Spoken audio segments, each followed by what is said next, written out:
हाँ जी, नमस्कार सभी को स्वागत करता हूँ। इस वीडियो के थ्रू मैं आपको बताऊँगा कि आप अपने फिज़िक्स को कैसे कवर करें एनडीए एग्ज़ामिनेशन के लिए, ठीक है? भाई आप सभी जानते हैं कि फिज़िक्स का अच्छा खासा रोल होता है एनडीए एग्ज़ामिनेशन में। यानी कि जो ओवरऑल साइंस होता है वो 200 मार्क्स का आता है, जिसमें से 50% मार्क्स यानी कि 100 नंबर की आपकी फिज़िक्स आती है, ठीक है?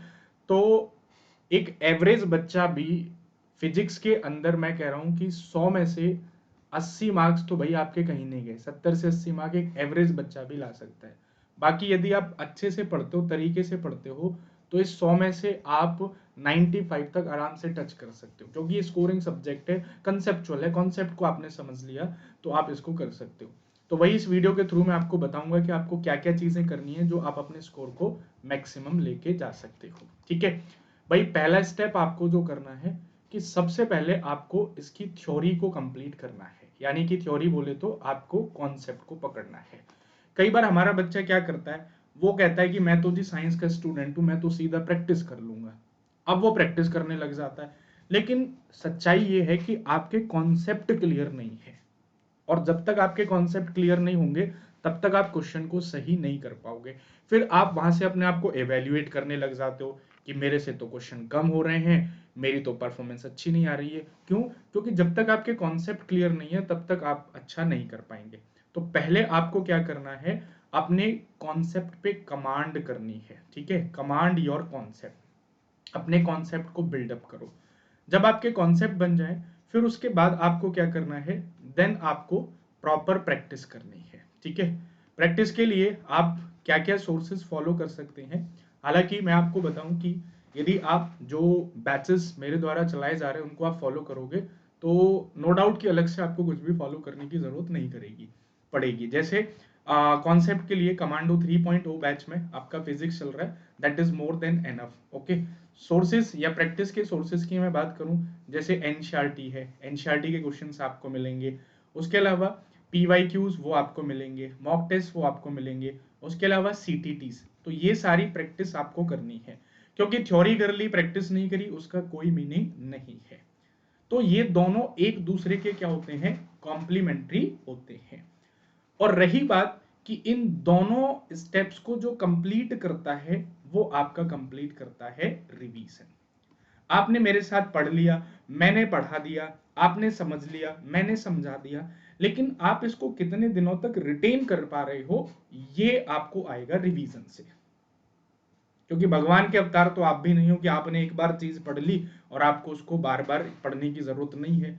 तो उसको आपको रिवीजन करना है, और रिवीजन करने के लिए once in a week, once in a month, इस तरीके से आप उसको रिवाइज कर सकते हैं। एक बार आप वीक में रिवाइज कर लिया, उसके बाद एक मंथ में जब आपका कंप्लीट हो जाता है फिर उसको रिवाइज कर लिया।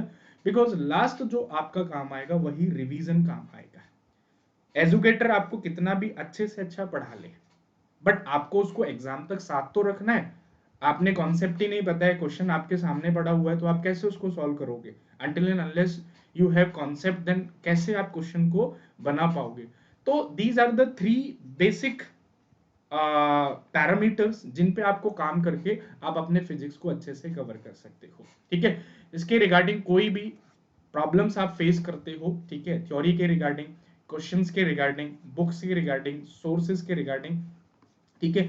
अब बहुत सारी बुक्स आपको लोग बताते हैं, प्रेफर करते हैं, बट एक बात आप बताइए कि यदि आप एजुकेटर के पास आ रहे हैं तो फिर बुक्स का मतलब क्या रह जाता है? यदि आप बुक से ही पढ़ लेते तो बुक तो आपके पास पहले भी थी ना। आप मुझे बताओ आपके पास कौन सी बुक नहीं है? आज हर बुक मार्केट में अवेलेबल है आपके पास। एनसीईआरटी आप पढ़ के आए हो, गूगल आपके पास है, but what I will provide you, that is the way of teaching, method of teaching और मेथड ऑफ लर्निंग। मतलब व्हाट आई गिव यू, जो मैं आपको दूंगा वो एक पढ़ने का तरीका, जिस तरीके से पढ़ के आप चीजों को लॉन्ग टाइम तक सस्टेन कर सकते हो। यानी कि एक सस्टेनेबल लर्निंग जो आप करोगे, कि आज आप जिस चीज को पढ़ रहे हो कम से कम 3 से 4 महीने आप उसको सस्टेन कर पा रहे हो कि नहीं कर पा रहे हो, ठीक है? तो गाइज इन 2-3 बातों का ध्यान रखिएगा। बाकी कोई भी डाउट है आप नीचे कमेंट बॉक्स में डाल दीजिएगा, और मिलेंगे हम, ठीक है, अपने नेक्स्ट वीडियोस में, ओके?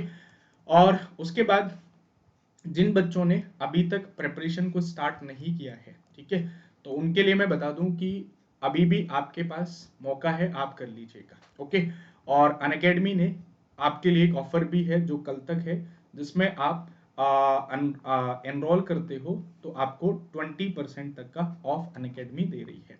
तो use code SS30 and you will get the 20% of on your Unacademy plus subscription. ठीक है, तो भाई ये काम आप कर लीजिएगा, आपकी फिजिक्स एनडीए एग्जामिनेशन के लिए क्या हो जाएगी, बेस्ट हो जाएगी। ठीक है, चलिए तो मिलते हैं हम अपने नेक्स्ट वीडियो में, तब तक के लिए जय हिंद जय भारत।